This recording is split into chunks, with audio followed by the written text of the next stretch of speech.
Okay, so if you've gotten through video 1 and you've really worked on grooving that first kind of basic foundation for your swing, and you've really gotten comfortable with bracing, setting, turning, you've got that forward divot every time, you're maintaining the alignments, you've gone to video 2, you've done the go-to drill, now you're ready to start hitting some a little bit fuller shots and start learning how that drill that you've been doing this whole time has actually started building into your game a wedge scoring system. So one of my biggest influences in golf, and for sure the short game, was Dave Pelz, and he talked a lot about how the best players in the world had a very consistent inside 125-yard game, and I was always under the impression that I was a field player, that I saw a distance and I would just hit the shot, and I think maybe I just wasn't ready to accept that I wasn't good enough at getting my ball close to the target with just that feel aspect of my swing. And it was hard for me to accept, actually, because I'm a good athlete. I can throw darts okay without thinking about the positions of my hands and my arms and how far I'm taking it back. But the difference is, for every other shot we have in our bag, we have a club that does the job. So if I've got a 150-yard shot, I can choose a club that will go 150 yards with my full swing, or maybe a three-quarter swing. If I've got a 100-yard shot, I've got a club that goes that far with a full swing or a three-quarter swing. When I get to a 70-yard shot, I now have to kind of guess, or kind of just look and really try to manage my feel really well.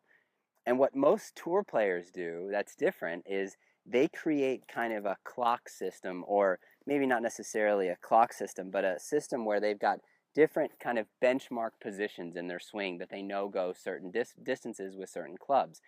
And now you've been working on this drill, just this turn back, turn through, and you've probably seen that whatever club you are using is going a pretty consistent distance.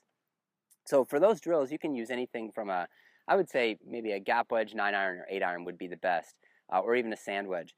But as you start doing that first position or that go-to drill with, let's say, your normal sand wedge, whether it's 54, 55, or 56, you're going to start to find that that ball flight is going to be consistent, and it's going to consistently fly the same distance.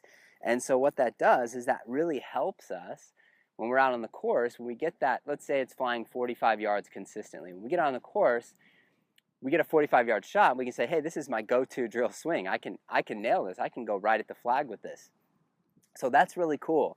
But what's even cooler is that you've got probably a couple other wedges in your bag. I carry 3 wedges and then my pitching wedge, so 4 wedges actually. If I've got my first position swing, or my go-to drill kind of swing, that goes it goes exactly 49 yards in the air with my 54-degree wedge.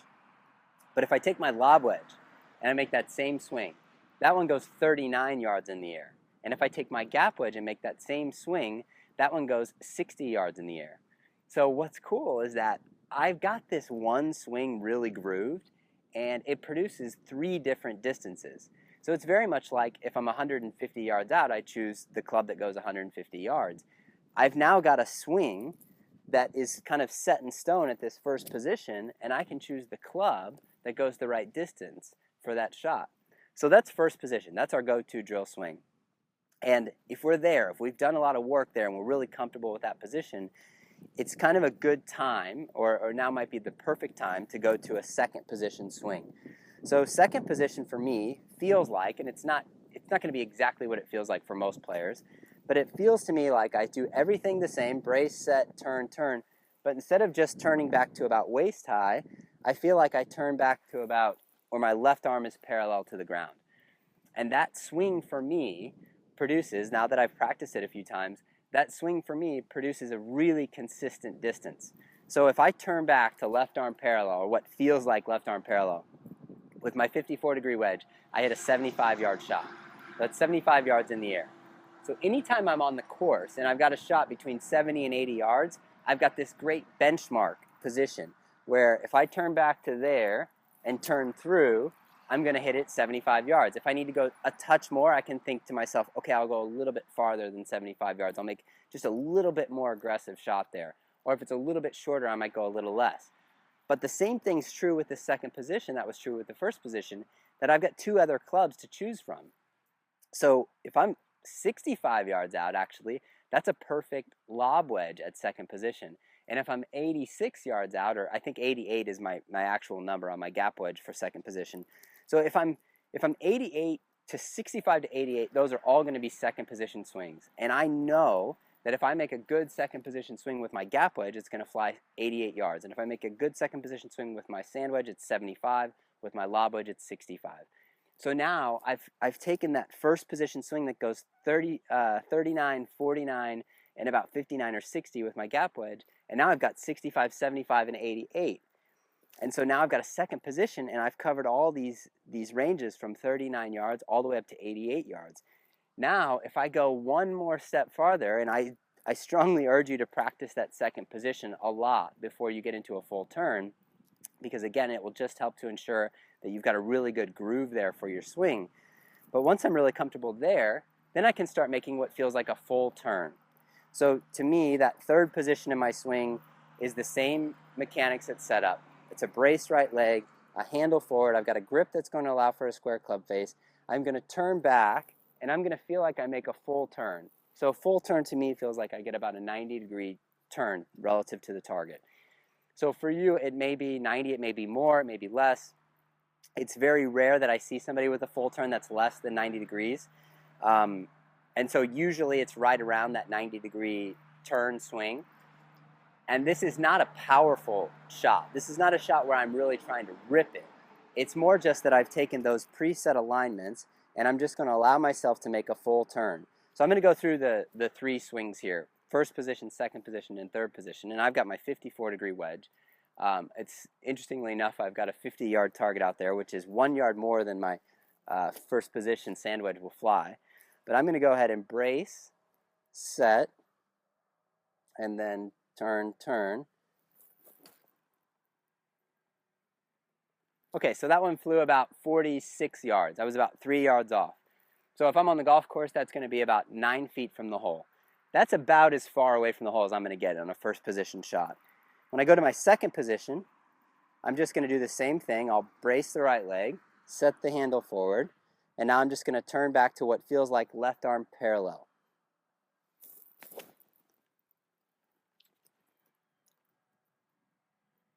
Okay, that's almost dead on 75. That's exactly right in between the 50 and the 100-yard markers. And now when I make my full turn, this one with my sand wedge goes about 100 yards. So I'll brace, set,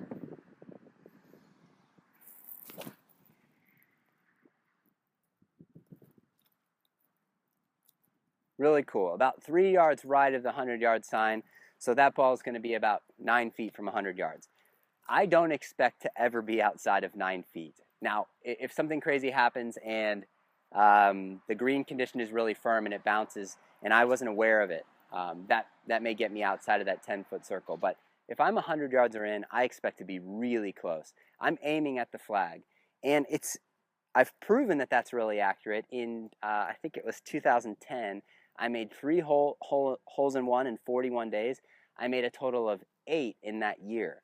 I just made I made a total of 6 in that year. I just made 2 more last year. One of them was just a little 100-yard wedge shot, and another one was 198 yards.